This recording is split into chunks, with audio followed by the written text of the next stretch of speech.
Hello and welcome to the IAC Arbitration and Alternative Dispute Resolution Summit 2020. This is day 2. I am Chris Campbell-Holt, the Registrar and Chief Executive of the AIFC Court and IAC. Yesterday we had day 1 of our summit, during which we focused our discussion on the IAC Arbitration and Mediation Rules 2018 and the practical experience of one of our arbitrators who had acted as a sole arbitrator in one of our IAC's recent arbitration cases. Today we will discuss the IAC Arbitration-Mediation or Arb-Med scheme. Similar to yesterday, today's discussion will commence with opening remarks from the IAC Chairman, Barbara Doman QC. There will then be comment from our main speaker today, Mr. Sergey Vatayev. Mr. Vatayev is a member of our IAC arbitrator panel. He acted as sole arbitrator on a recent IAC arbitration case, and he continues to be available to act as an arbitrator in future arbitration cases at the IAC. He also participated as a counsel in a live demonstration of the IAC Arb-Med scheme that was led by the IAC chairman during the Astana Finance Days activities in July 28, 2019. By way of further background, Mr. Vatayev is a hugely experienced advocate at the Almaty City Bar Association in Kazakhstan. He has considerable international arbitration experience, including in the UK, Paris, Stockholm, and now also at our IAC in Kazakhstan. He was previously a partner at various international law firms, and he's highly rated by the leading legal directories around the world. We could not be more fortunate than to have Mr. Vatayev join us today to share his insights on our Arb-Med at the IAC. At the conclusion of this discussion by our chairman and Mr. Vatayev, we will then, time permitting, open for questions in the usual way. If any of our participants wish to ask a question, please type your question into the Q&A section at the top or bottom of your screens, and we will do our best to answer those questions. Before I hand over to the chairman for her remarks, I'd like to very quickly give you a progress report for those of you who were not able to join us yesterday. As of today, we've happily resolved 197 cases comprising arbitration and mediation settlements. During the pandemic, we have been utilising our latest world-class digital technology for e-justice case management filings, all paperwork and video hearings. We've continued our cooperation to a greater extent with other like-minded institutions, not just around the world, but specifically in Kazakhstan and now throughout Central Asia. We've come a long way in a short time. We have plans in place to continue this sustained development and progress for the coming months and years.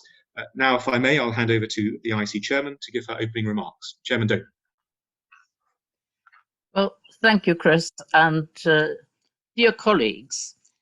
2018 rules have part 3, which is headed mediation. It refers to the overriding objective, which we also have for arbitration, of course. And it says in relation to that, the overriding objective of this part of the rules is to facilitate the prompt, consensual, and cost-effective settlement of disputes. And in our brochure and on the website, we have a model arbitration clause, but we also have a mediation and arbitration clause. And it says any dispute, whether contractual or non-contractual, arising out of or in relation to this agreement, this assumes there is one, including any questions regarding its existence and so forth, should be submitted to mediation at the AIFC International Arbitration Center under its Arbitration and Mediation Rules 2018. If the dispute is not resolved by mediation, then the party shall refer the dispute to arbitration at the IAC. In that case, and then we refer to the rules again. Now, a mediator is a trained, impartial third party to assist parties to resolve their disputes. So it's a trained person. After many years sitting as a judge in the High Court in London and in the International Court in Doha, I was asked to do a mediation course. And it was a course taking an entire week, 8 hours a day. And I thought to myself at the time, well, why do I need this? I'm a really experienced judge, why would I, and arbitrator, and why would I need this training? And of course, the fact is, it was appropriate because the skill set for a judge and for a mediator is completely different Mediation is a structured method of bringing people together and trying to get them to decide how they want to resolve their dispute. The mediator makes no decision. The mediator does not have the authority of the state or of an arbitration center in the sense of he's been appointed an arbitrator behind him. All he can do is abide by what the parties want him to do. But his training should be such that he knows how to facilitate an agreement. And he would say, well, what are the real issues here? The real issues people argue about might often not be what a lawyer would plead on their behalf in a statement of claim or in a defense. Something else goes on there. What is it? You need to tease it out as a mediator. And trust and confidentiality are key because the mediator has to be trusted, and he will, like a shuttle, go between the parties who are initially in different rooms, trying to understand what each wants, and then trying to negotiate and bring them together into the same room. Now, Mr. Campbell-Holt and I went to the Hong Kong Arbitration Week repeatedly, and on the last occasion we went, there was a mock Med-Arb, where to our astonishment, it was demonstrated how an arbitrator became the mediator, or the mediator became the arbitrator, and carried on as if these two forms of alternative dispute resolution, arbitration, and mediation were interchangeably the same. We were very surprised by this because we know that the mediator is in possession of very confidential information, which the parties might never, in the litigious structure of an arbitration, have told an arbitrator or a tribunal. So we have so far not adopted that.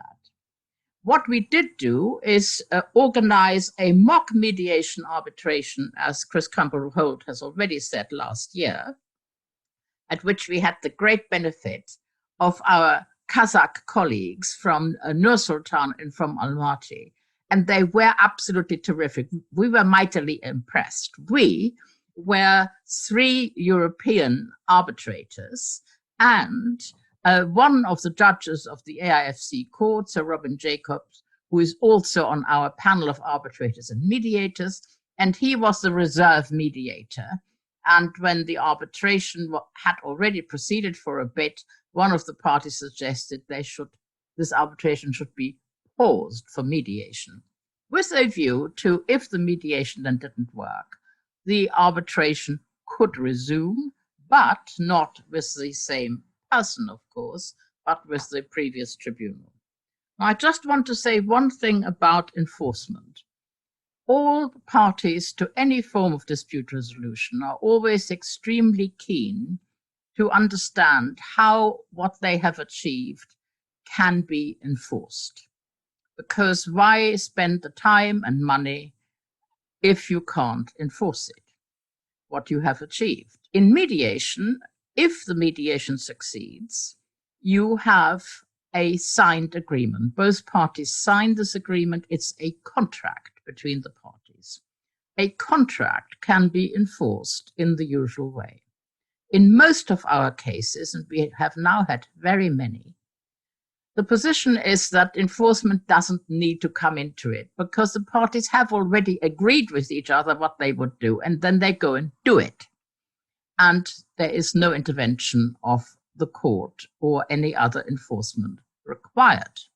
However, if you have a kind of mediation agreement, say between very large entities dealing with a very complex matter, and the persons giving the instructions and leading the dispute are keen to have something very solid, not just a contract, but something that can be enforced by the court if necessary, then you can go and have an arbitrator turn that contract into a consent award. And there, where there is no longer a dispute between the parties and no longer a possible breach of confidentiality, the mediator who has helped to achieve this contract can be appointed, and would be by me, as an arbitrator for the purpose of setting up that contract as a consent award. And that consent award, if necessary and the parties wish it, can then be turned into a judgment of the AIFC court. So now I am delighted to find that Sergei, who so impressed us at our mock arbitration, is here to tell us more about his experience and views. Mr. Vatayev, can I invite you please to give your presentation? Thank you very much. Extremely thankful for having me on this event. My apologies for technical difficulties. Hopefully I will be able to continue uninterrupted, but there is a possibility that connection line is not very good and I may be kicked out from the conference. Anyway, my experience and my views on the arbitration and mediation forms of dispute resolution somewhat mixed. I do have experience with our general Kazakhstan arbitration and mediation, and I should tell that this is my view, this is my personal opinion. With regard to mediation, I don't have very much warm feelings with regard to mediation under general Kazakhstan legislation.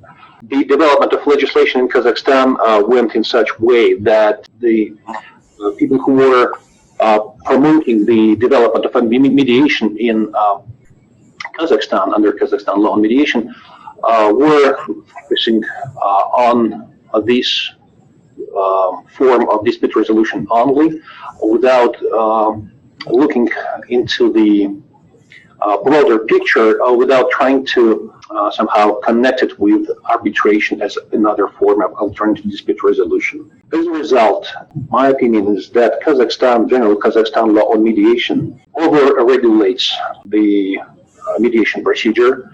The requirements of general law on mediation in Kazakhstan are very stringent, and they basically defeat the purpose of mediation. That's my take on the mediation under general Kazakhstan law rules. While arbitration in Kazakhstan, it also had its hard times, generally as a form of dispute resolution. However, now arbitration in Kazakhstan under general Kazakhstan law has developed sufficiently enough, and several arbitration institutions acting under general Kazakhstan law, as opposed to IAFC law, work really well. However, they do not connect with their mediators colleagues. Just a few highlights on the mediation law of Kazakhstan. It requires that the mediation must be conducted by specially trained specially certified institutions. They must be registered as mediators in special organizations. They must be members of the Union of Arbitrators. They are considered a special form of taxpayers. So all these requirements basically create highly bureaucratic requirement for professional mediators, so-called professional mediators. There are non-professional mediators, and similarly, those would be just the lay persons who are possessing necessary skills to resolve disputes. However, Kazakhstan law on mediation places them in quite bureaucratic framework as well. So non-professional mediators must be registered with local authorities in a special register again, and therefore if two Kazakhstan parties would like to invite a famous mediator from abroad, that person would not be qualified to act as Kazakhstan as a mediator in Kazakhstan, because he is not trained by accredited organization, is not certified, is not registered, etc., etc. So basically, as I said, that defeats the purpose and creates certain, well, I wouldn't say hostility, but it's rather certain tension, certain lack of communication and cooperation between arbitrators and mediators. And in that regard, I'm extremely pleased that when AIFC network of legislation, the framework of laws was conceived and developed, the arbitration and mediation rules were combined in one set of rules, in the rules of arbitration and mediation at the International Arbitration Center, AIC Rules 2018. And these rules provide for possibility of this seamless, integrated form of arbitration mediation dispute resolution. The form of arbitration mediation, or Arb-Med, correct me if I'm wrong, I'm certain that Chairman Doman has greater experience in that, but if I'm not mistaken, the Arb-Med has developed quite recently, I guess about 6 years ago, and that was Singapore dispute resolution centers that came up with the idea of combining the arbitration and mediation in one procedure.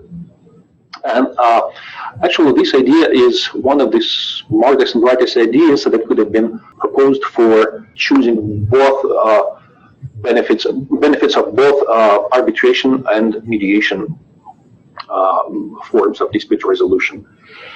If you look at arbitration, it is a really useful form of dispute resolution. It gives parties finality, and it gives them enforceability. And enforceability is a great advantage. Arbitration decisions, arbitration awards may be enforced in 150 plus countries of the world, which is not the case with courts' judgments. The judgments of Kazakhstan courts, unfortunately including AIFC court, would not be enforced in many countries. However, arbitration decisions under New York Convention, arbitration awards would be enforceable in many countries. There are drawbacks of arbitration. The parties are essentially litigants in the arbitration proceedings. They are adverse, and they give their power, they delegate the power to take decisions to an arbitrator. An arbitrator would be handling only the issue of who is right and who is wrong in the circumstances of the case, and arbitrator may give a little regard to the future interests of the parties as business partners. Mediation is a much softer form. It treats the parties with greater care, I would say, and arbitrator and mediator are sometimes entirely different persons. Mediator tries to go into, as Chairman Doman just described, it requires different skill set. Mediator tries to go into the intimate details of parties' relationships and tries to meet interests of both parties, basically achieving the best results, win-win situation. While in arbitration, arbitrator quite often produces a result of win-lose. One party wins, another party lose, and eventually that might mean that both parties lose. One party receives an award, but they may lose their business connection after the successful arbitration. What arbitration mediation procedure gives us is basically the benefits of both of these forms. The parties may start arbitration, and the rules, IAC Rules 2018, they provide for unique opportunity to switch from litigious atmosphere if the parties still have a chance to remain friends and business partners. If the parties see that for themselves, if the counsel see that, or the arbitrator may, or panel of arbitrators may see that there is still a possibility of peaceful and amicable solution, they might offer them, or the parties may choose themselves to switch to a mediation procedure. And it is very important, as Chairman Bellman just mentioned, that it should be different parties, different persons. Arbitrator should not be a mediator at the same time. However, the rules 2018, IAC rules 118 are flexible enough, and they technically allow for that opportunity to have the to continue as with the same arbitrator as mediator. Many scholars and many practitioners raised that issue when analyzing the Arb-Med procedure, that arbitrator acting as mediator is not a great idea. Essentially, I would basically reduce the key issue to a question: can you keep a secret from yourself? The mediator inevitably finds weak points and strong points of each party, and that stains his mindset, that if he acts as arbitrator, then switches to the mediator, puts on his mediator cap, and then puts his arbitrator cap back if the mediation does not succeed. His position is already affected by his neutrality and objectivity. My apologies for these technical issues. So yes, and I would basically, that was almost that I was going to say. But if any one of us finds ourselves in the situation of Arb-Med, I think it would be wise to keep the arbitrator and mediator separate. But in the same time, it is quite useful that they would be acting under the same set of rules. And IAC, International Financial Center of Astana, actually give us a unique opportunity. There is no other institution in Kazakhstan that would combine the forms of arbitration and mediation on one platform in one institution. As I said in the beginning, mediators and arbitrators under general Kazakhstan law, they are quite separate, and they very rarely invite each other to resolve a dispute. So I think that IAC here, International Arbitration Center, provides a great platform that is not only in terms of the legal framework, not in terms of unified rules of arbitration and mediation, but also in terms of facility and place for doing so, and in terms of providing the wide array of renowned international experts in this area. So the procedure of Arb-Med may be seamlessly conducted in case of a dispute being resolved in IAC, and the parties would be helped. My experience of being an arbitrator in IAC shows that the administrative team of the center is quite unique and quite willing and able to provide all necessary support. Highly trained and very efficient group of people who assist. The arbitrators typically are not such a close members of the same team. They are outside experts who are invited to adjudicate disputes, but I felt extremely welcome, and I was immensely helped by the Registrar's office in terms of paperwork and logistical issues when I conducted the arbitration proceedings. I think that the experience of IAC would be quite useful for Kazakhstan. The unique set of rules, unique legislation that is different from Kazakhstan legislation gives us a great opportunity to enjoy the diversity of various legal forms, and including the newly introduced Arb-Med form of dispute resolution. Although this is a novelty for Kazakhstan, that I'm sure that will be a very useful novelty, and I think it will be used by many parties in the future. Chairman Doman, do you wish to Yes. make any comments on what's been said so far? Yes, very interestingly, Sergei has referred to the example of Singapore. And of course, we have visited Singapore, and in particular, the mediation center there. And it's perfectly true that Singapore does have the Arb-Med. By reference to Singapore, we also visited China, and in particular, the very important arbitration centers in Beijing. And the fact is that the Arb-Med idea is essentially a Chinese idea, not so much a Singapore idea, although it is that as well.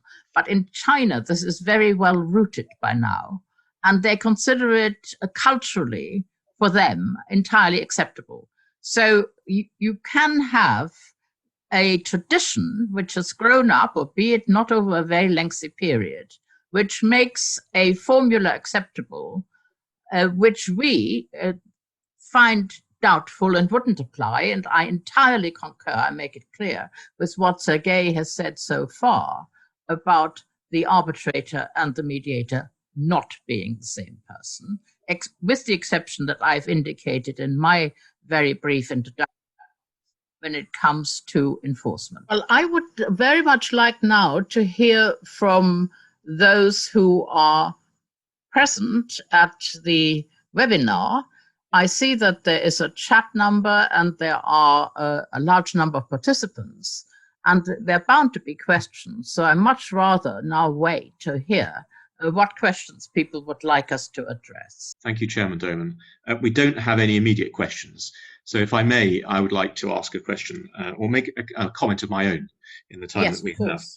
An observation which we at the registry, at least, of the both at the court, the AIFC, and the Arbitration Centre, the IAC, is that when we've been assisting parties with our model clauses to include either the court or the Arbitration Centre into their dispute resolution clauses, and we have now been included, especially the Arbitration Centre, into the low thousands of business contracts.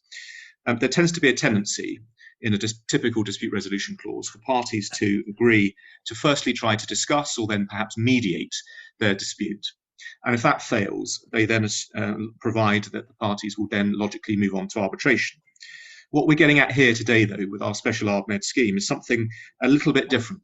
It's a scheme which is ultimately flexible, and parties may start with a mediation. They may then immediately move to an arbitration. Alternatively, they may have a mediation, it might go to arbitration and back to mediation again.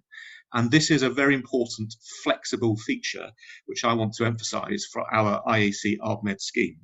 It's utilized around the world, but the key distinguishing feature, besides the utility and business approach of our very flexible and high-level rules at the IAC, is that the parties do have that flexibility, and we encourage the arbitrators and mediators to be completely different people, as both Chairman Doman and Mr. Vatayev have expressed. That's what I wanted to say on clauses. We will, in due course, be including on our website an amended or alternative clause for parties to consider including on a model clause basis into their future contracts. It's very important to remember at all times and to explain at all times that whereas we have model clauses in our brochure and on the website, and whereas it is a very good idea to offer further adapted clauses which have built into them the switching backwards and forwards between arbitration and mediation, parties can always, whatever their clause says, agree on the spot what else they might do. Because, as I always emphasize, arbitration and mediation are both entirely based upon contract and consensus. And if the parties agree, they can do everything that's lawful.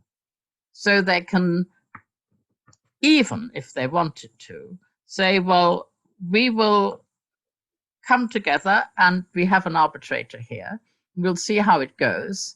But if it doesn't seem to be going very well, or on the contrary, if it looks as if we're getting on rather well, in the course of this arbitration, we realize that our differences are not as serious as we thought they were, then they can go straight to mediation.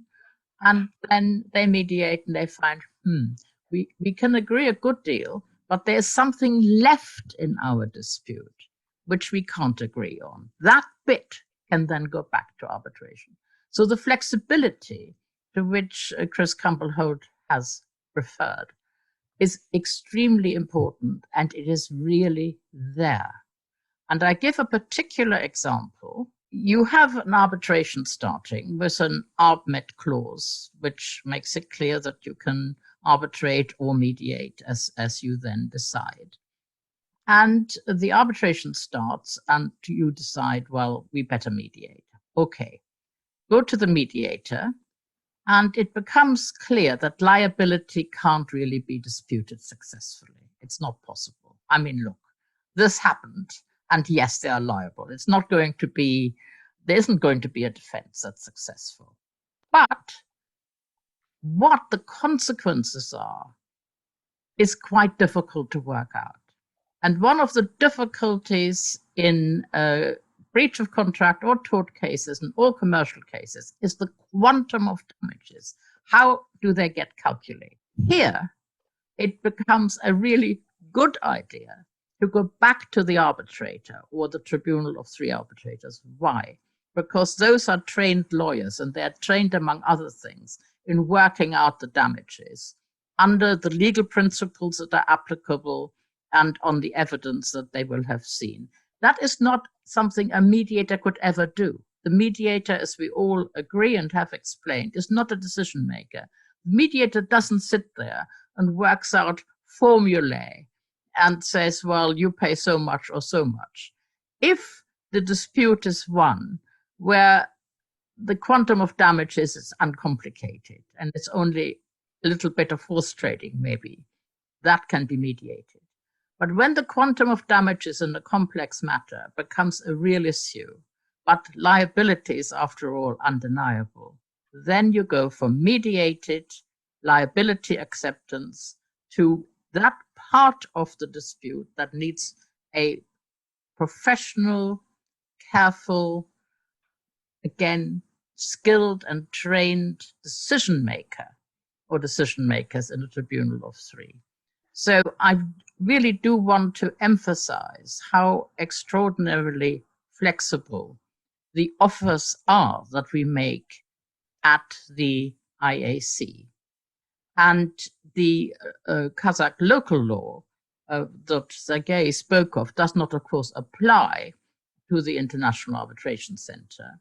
People will deal with, one, the AIFC law, two, our rules, three, whatever is the applicable law to their dispute, which may be Kazakh, Russian, Chinese, or anything else, and they will act with that accordingly.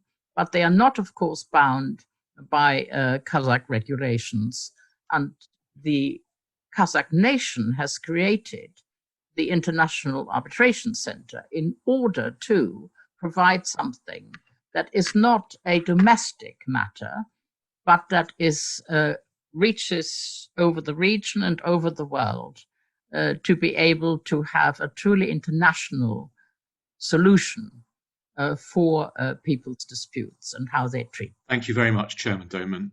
We do now have some questions from the participants. Thank you very much to our participants. There are a couple of questions which relate specifically to mediation and the qualifications of an appointment process for a mediator. Chairman Doman, may I ask you to say a few words, and perhaps I, if you may allow me, may say a few points as well, given what yes, it says. Of course. And the same applies to Sergei. Sergei. So far as the mediators on our panel are concerned, they are all, to my knowledge, trained mediators and have a significant experience in mediation by having resolved various cases by mediation.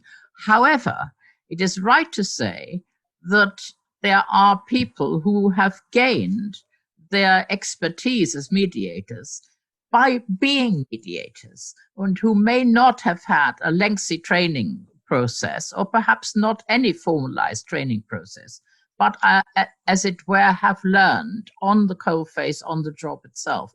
And we would not exclude such people. We would look carefully at what their experience is but we would not require specific qualifications for somebody to be a mediator. It's much more important to have experience than to show a certificate from an institution.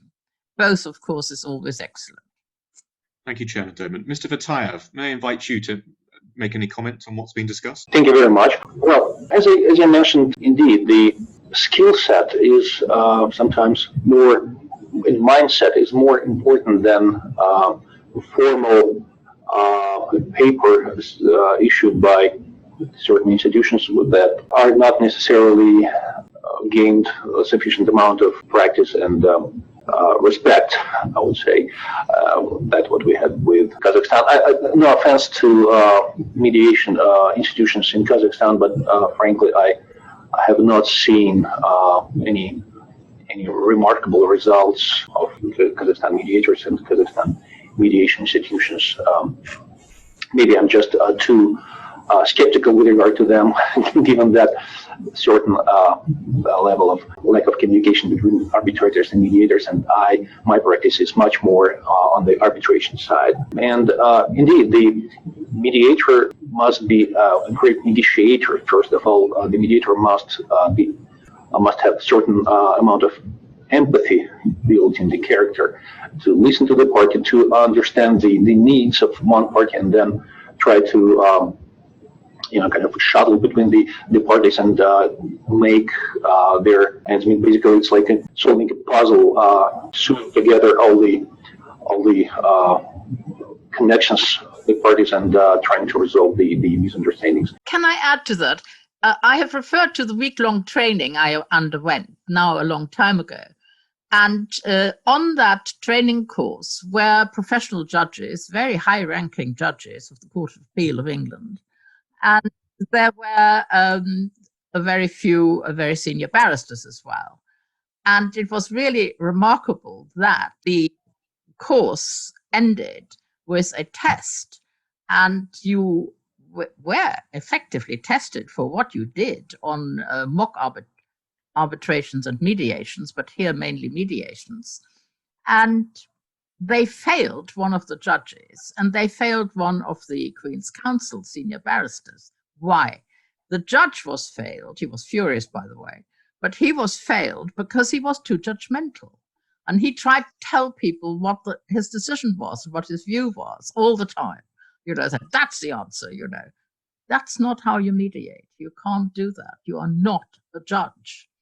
And the barrister was failed because he, it was also a he, was a real fighter, a very good trial lawyer.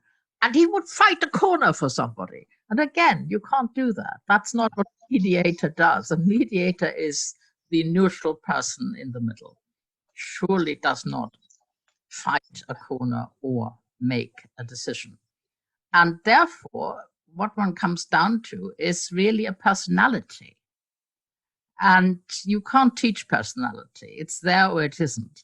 And that is why I put my emphasis on experience for mediators.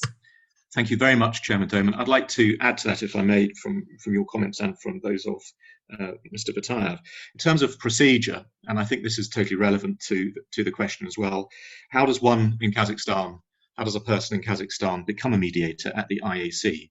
The process itself is actually very, very simple. The Chairman Doman and I have deliberately created it to be this way, and all you have to do is send an email at your discretion to the IAC info address or to any of the staff at the IAC with a covering letter to explain your objectives, why you believe that you are sufficiently experienced to be a mediator at the IAC, and then to attach an up-to-date CV or resume.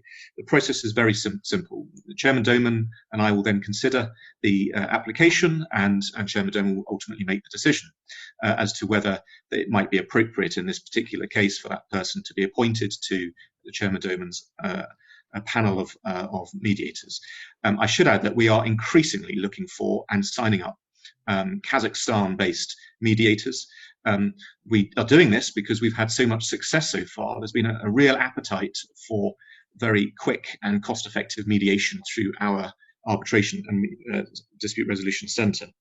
If a person does not manage to get themselves appointed to our special panel, then your case is still not lost. Ultimately, when there is a mediation dispute, it is for the parties in the first instance typically to decide for themselves, to agree on who that mediator will be.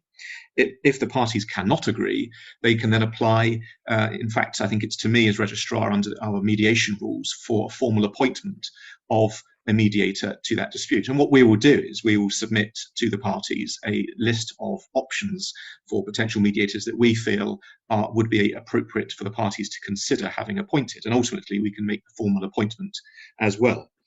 So the first thing one should do if they want to be a mediator is to attempt to join the IAC Chairman Doman's panel. We will provide and are providing consistently every year international mediator accreditation through our partner CEDA in London. This will continue later this year. The advertising will be coming very shortly for you all to sign up. It will be free of charge again this year, although next year we will be bringing in some charges, which we hope you will understand given the current situation with the pandemic and the rest of it. But that CEDA qualification will not necessarily guarantee you a place on our arbitrator mediator panel, but what it would do is give you an advantage, a real insight and skills that are required on a formalized training basis, on a really superb course, a very demanding course as well in the English language, to be able to assist parties in a mediation dispute. I'll move on to another question, if I may. We have a question, it's again about both arbitration and mediation. The query is, what sort of appetite has there been for mediation so far at our arbitration centre? Is it really, this participant thinks that perhaps mediation has been underestimated as an efficient mechanism or tool for resolving large corporate entity disputes, and to what extent have those mediations been so successful that there's been or has not been a need to progress to arbitration? May I ask that question firstly to Chairman Doman? Yes, the facility to mediate is available to everybody, but there are often, again, I would say, cultural reservations, particularly in very great enterprises. I have seen a report this morning from the Swedish construction industry, where there has been a real hesitation to mediate because it was not appreciated that at the end of what in very large cases is still quite an effort to mediate, there might be no enforcement. I've already explained how there would be enforcement if you have a signed contract, and if you want to make it more formal, you can turn it into a consent arbitration award, which in turn, if you want to make it yet more formal, can be turned into a judgment by the court that enforces awards. The hesitation in very large enterprises often is that they think mediation isn't sufficiently structured and sufficiently organized in a way in which there is influence taken on how it works out. But that's wrong. I think you can only get to the persuasion of people that mediation is a good solution by having webinars or seminars or talks or conferences or presentations to large organizations in which you explain how the mediation actually works. And that is why I particularly emphasize that the mediator, particularly in large cases, obviously, needs to be trained and needs to have an absolute structure as to how the case is run. I give examples. First of all, we have rules which set out in some detail how the conduct of the mediation proceeds. You usually ask the parties to make a position statement, not a statement of case, a statement of claim, a statement of defense, but a position case statement where you just set out what you believe this case is about, what you think the issues are, and what you hope to achieve through the mediation. That should be a much more informal document than a pleading, but it's still a document that sets out, here are the facts, here are the complaints, here is what we want. So there's that structure there, and that's answered by the position paper of the other side. You do not have the incredibly expensive disclosure process of court proceedings or arbitration proceedings, but you do have the ability for the parties to submit the documents on which they rely. There shouldn't be more than 300 in total because mediation is meant to be simple, but you create a bundle of documents that you invite the mediator to read, and that are the agreed bundle between the parties. He should then, or she should then, understand what the issues are and try and help the parties resolve them. So it is partly a matter of education and demonstration to get people to see how mediation works. At a level that isn't the big global international companies, but a level below that, if you like, mediation has already become very successful because it is by obviously the cheapest and quickest way of resolving a dispute if it works. Thank you very much, Chairman Doman. The next question I will attempt to answer, if I may, given that it's about our experience on a daily case basis with regards to how efficient mediation has proven to be as an efficient ADR, alternative dispute resolution tool. The answer to this, I think, is very simple. Mediation has been significantly efficient through our special procedures and through our rules at the IAC, at the AIFC in Kazakhstan. We have so far, well ahead of our expectations, to be frank with you, at this stage, still early stage of our operations, now resolved through our arbitration centre 193 mediations. And that number has been considerably higher so far than the arbitration cases and indeed the court cases. And one of the reasons for that high number and the lower number of the court and arbitration cases is simply because the mediation cases have been resolved so quickly and successfully at such a limited low cost that there's not been any need to progress to arbitration or to the court. Now, that will not always be the case, but so far in our experience, it has been. That is not to say that we do not anticipate more arbitration and court casework coming. We're already working on it now on a daily basis with our case management team, both at the court and the arbitration centre, and we expect this to steadily increase as our development and age increases for both the court and arbitration centre. So my view is the mediation has been incredibly successful. We've been referred to already by some people as a centre of excellence for mediation. I'm not sure if that's quite right, but we are definitely leading the way on mediation for Kazakhstan and for Central Asia. I'd offer this, please, to Chairman Doman, if I may, in the time that we have, and to Mr. Vatayev, if you'd like to comment as well. It's a technical question. Perhaps in the time we have, we might attempt to answer it at a relatively high level if possible. But the question is really relating to the UNCITRAL rules and also to our IAC rules for arbitration. The question is really, what are the pros and cons of both? I think we would agree that we have a considerable advantage through our rules, but I'll hand over, if I may, to Chairman Doman first. Well, our rules were based in part on the UNCITRAL rules, and the regulations, the arbitration regulations, make that clear as well. And I conduct arbitrations as an arbitrator, literally worldwide, and some of them are on UNCITRAL rules, some of them on the LCIA rules, the Hong Kong International Arbitration Center rules, the ICC rules, and so on and so forth. The UNCITRAL rules are less advanced than our rules, and they do not have the additional facilities we have, for example, for consolidation of cases, for early determination, for fast-track procedure, and so on and so forth. They are perfectly good rules. If people want to arbitrate according to the UNCITRAL rules, then we do that. And if people want to arbitrate according to the UNCITRAL rules and then say to the tribunal, well, our agreement to arbitrate is at the AIC, we have an AIC tribunal, or we have chosen arbitrators, and the arbitrators have been appointed by the chairman of the AIC. But here are the UNCITRAL rules. Can we, in addition to the UNCITRAL rules, have one or other of the AIC rules as well? The answer is yes. The parties can choose under which rules they wish to arbitrate. And they can tailor the rules to their requirements.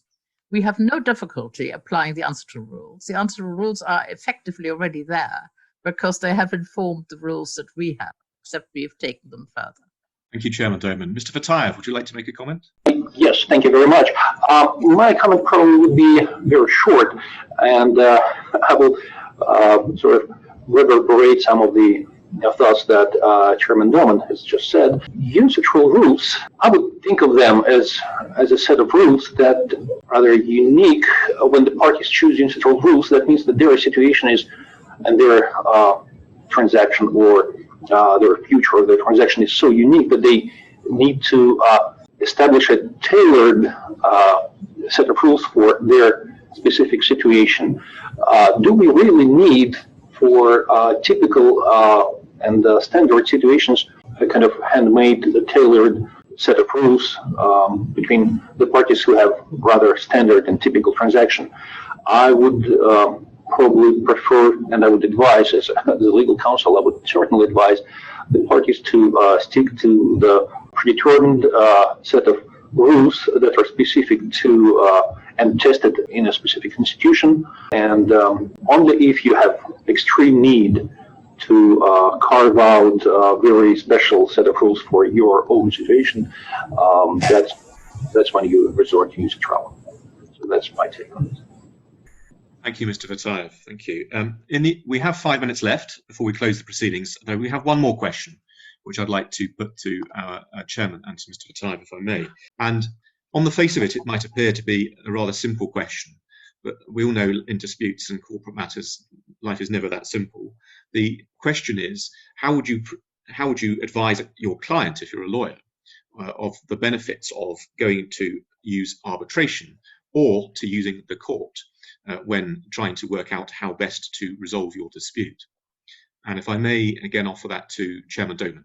Well, the answer has to be in favor of arbitration, and 97% of people who were asked in the latest review of arbitration worldwide said it was their preferred means of dispute resolution. Why? Because the parties are in control of what goes on up to a significant degree. Not entirely, because there's also the availability of arbitrators, and there are always problems that can be created even where you are in control of something. But if you go to court, you are definitely 100% not in control. The court is. And the judge will dictate the timetable, and the judge will, with the authority of the state behind him or her, make procedural orders and so on and so forth that you find you will simply have to comply with. And you can be punished by the court, and there can be penalties imposed if your orders, the orders of the court, are not followed. In arbitration, the arbitrators will also establish a timetable, but it will always, in the first instance, be sought to be agreed as between the parties. That's how an arbitration starts. You make a procedural order, number one, in which you try to find out what is now the timetable. Ideally, the timetable is short, but I know that very frequently, in very large cases, the parties themselves want more time out of the arbitrators to comply with the various stages of the process than a court would likely give them. But then we come to the question of when is the court available to actually offer a hearing date. That can be 1 year, that can be 2 years, that can be more.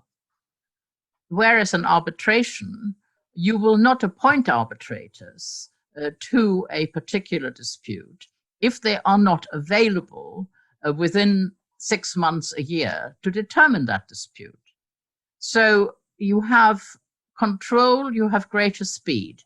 Costs, there are court fees, they are always much higher than the fees of the International Arbitration Center. Costs are higher because you have to pay the arbitrators, you do not have to pay the judge, you have to pay for a venue, you do not have to pay for the courtrooms. Legal costs of your lawyers who advise you can be pretty similar in arbitration and in court proceedings, except that in arbitration, the arbitrators will be very concerned not to have the matter go out of hand and take too long, because the delay causes costs as well. So it would be wrong to say that in a large case, arbitration is significantly cheaper than court, although it can be. But it will be quicker. and it will be within your control. And then you come to enforceability.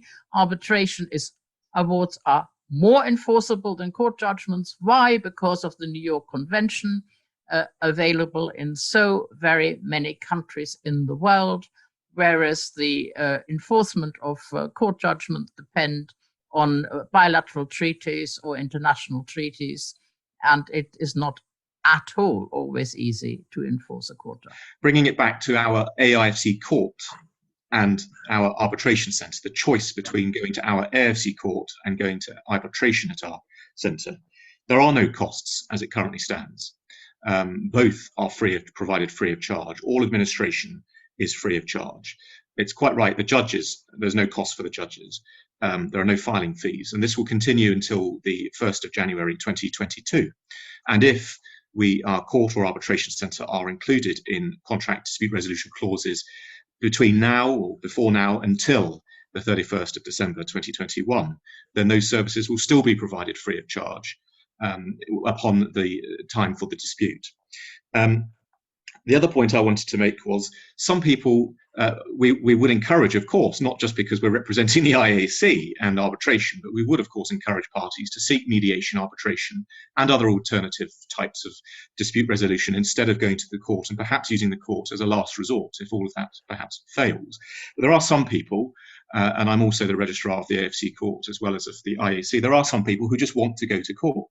And the key advantage or disadvantage of going to the court is that the proceedings will be public. When we're able to return to the physical premises at the AIFC site after the pandemic has finished and it's safe for us all to do so, the members of the public will be invited free of charge through our listing system on our website to attend live hearings. And of course, then the information that's in the dispute will be public knowledge. Those judgments and orders of the AIFC court are also free of charge, made publicly available via our AIFC court website, and there's various publicity around those from time to time as well. So if you're looking to protect your confidentiality perhaps, or the privacy of your proceedings, and arbitration and mediation certainly are a very good way to do that, and that may be particularly relevant in particularly sensitive contracts.